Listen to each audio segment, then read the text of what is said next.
zol pay deu kan na theng lo e si ti thimuan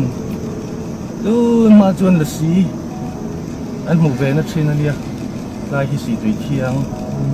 ka la lokang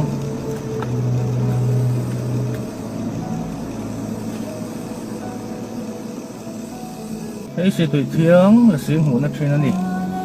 ma chuan tin instrument te pawh hei mang thina an hlau thei le tok la si ro mu kan nei ve lem lo wa